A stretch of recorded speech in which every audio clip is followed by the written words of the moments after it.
يلا يا حبيبتي كده قومي تشجعي واملي بيتك خير واعملي حاجه حلوه لولادك وفرحي اهل بيتك. كيلو دي اعمل لك الكميه اللي انت شايفاها دي، ما شاء الله تحسي كده بريحه الخير في البيت، وحاجه كده تبقى من عمايل ايديكي ويقول لك تسلم ايديكي. شايفه الجمال؟ هوريكي برضو شكلها من جوه، امال ايه، عشان تتشجعي كده وتقومي تعملي قرصتين حلوين لاولادك، ربنا يبارك لك فيهم، او لاهل بيتك، وتحسي بالخير كده الريحه الحلوه كده، ريحه الخبيز في البيت كده بيبقى لها ريحه وبيبقى لها نكهه حلوه جدا. وعلى ضمانتي هيطلع معاكي قرص 10/10. اضمن لك اوعدك لو عملتيها بنفس الطريقه هتعملي قرص 10/10. يلا بينا، انا جبت كيلو دقيق نزلت عليه بواحد اتنين تلاتة 4 معالق كبار من السكر، او بما يعادل 60 جرام. هنزل عليهم بقد ايه؟ بمعلقتين من الخميره الفوريه. طب بالجرامات 20 جرام. طيب بس كده لا، وجيبي برضو 20 جرام من البيكنج باودر، او معلقه كبيره كده مليانه من البيكنج باودر. ولو عندك شويه سمسم حلوين انزلي، ما عندكيش خلاص مش لازم. طب مقدار السمسم قد ايه؟ برضو 20 جرام او معلقتين كبار مليانين، ورشه ملح كده عشان البركه.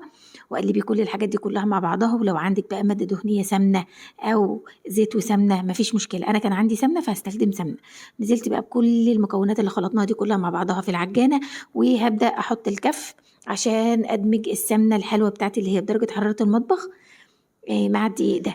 طيب انا ما عنديش عجان، طب ينفع اعمل بايدي؟ ايوه. كل اللي هتعمليه، انا بالنسبه لي هحط الكف واخليه يخلطها عشان اتوه السمنه جوه الدقيق. انت بالنسبه لك ممكن تجيبي الدقيق مع السمنه وتفركي بين ايديك الاتنين كده لحد ما تتوهي وتحسي ان الدقيق شرب السمنه كلها. ساعتها يبقى انت كده خلاص بسيتي السمنه مع الدقيق زي ما احنا شايفين كده. هغير بقى الكف ده واجيب الخطاف بقى بتاع العجن. طيب انا مش هاعجن زي ما اتفقنا، اعملي بايدك اخلطي السمنه زي ما اتفقنا، وبعدين ابداي انزلي بالحليب بتاعك بقى كده واحده واحده. طب هنحتاج كميه حليب قد ايه او لبن رايب قد ايه زي ما تحبيه في النوع، سواء حليب او لبن رايب. انا بالنسبه لي استخدمت حليب. طيب مقداره قد ايه؟ بيختلف على حسب نوع الدقيق بتاعك. يعني ممكن انا اوقات باجي اعمل بنوع دقيق ياخد معايا 400 جرام دقيق، واوقات اجي اعمل بنوع دقيق تاني ياخد معايا نص كيلو. فانت على حسب نوع الدقيق بتاعك بتعجني لحد ما توصلي للقوام الحلو ده، وتغطيها بقى كده وتسيبيها ترتاح. طيب على ما ترتاح وتخمر نكون احنا عملنا العجوه. العجوه دي احنا عملناها مع بعض قبل كده من اول ما جبناها بلح اسمر، وفصصناه وعرضناه للشمس ونشف معانا وفرمناه وحطينا عليه كل حاجه عملناه وكورناه. ما شاء الله جميل. والعجينه بتاعتي كمان خمرت، يبقى كده زي الفل. هبدا بقى اجيب مقدار القرصه بتاعتي. طيب لو عايزه بالجرامات، وزن ال 30 جرام حلو.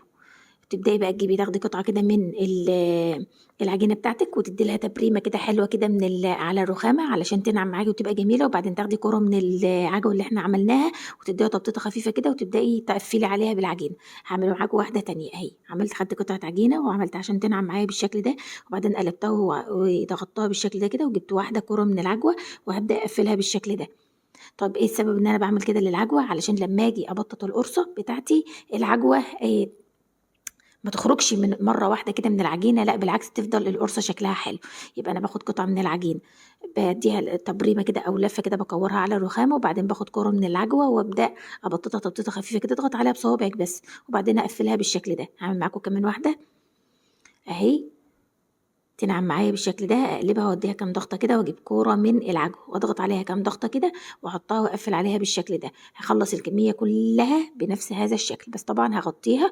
واول حاجه هبدا ابططها، اول حاجه انا كورتها، وبعدين ابدا ابططها بقى بالشكل اللي احنا شايفينه ده. انا بحب بعد ما ابطط القرص بعجوه كده اقوم رايحه ضغطها بعد ما ابططها واديها تخبيطه كده ببطن ايدي بالشكل ده، لحد ما اعمل اللي انا بططته اللي انا كورته الاول هو اللي ببدا بيه تبطيطي الاول، وهكذا بقى. وطبعا انا هجهز الفرن بتاعي على درجه حراره 180 علشان خاطر نسوي فيه. بس بططي بقى الكميه بتاعتك كلها. لو حباها تبقى يعني اتخن من كده سيبيها تخمر شويه، ما كانش دخليها الفرن على طول هتطلع معاكي بالشكل ده. طبعا انت بتحمريها على حسب ما بتحبي. ما شاء الله والله العظيم يا جماعه، بتحسي كده لما بتخبزي الحاجه بايديكي ان البيت فيه خير، ان ولادك كده يبقوا فرحانين وبيتك يبقى فرحان، وتحسي بالخير كده في البيت. فتشجعي كده واعملي. ودي الكميه كلها اللي عملها كيلو دقيق، واقول لكم في رعايه الله.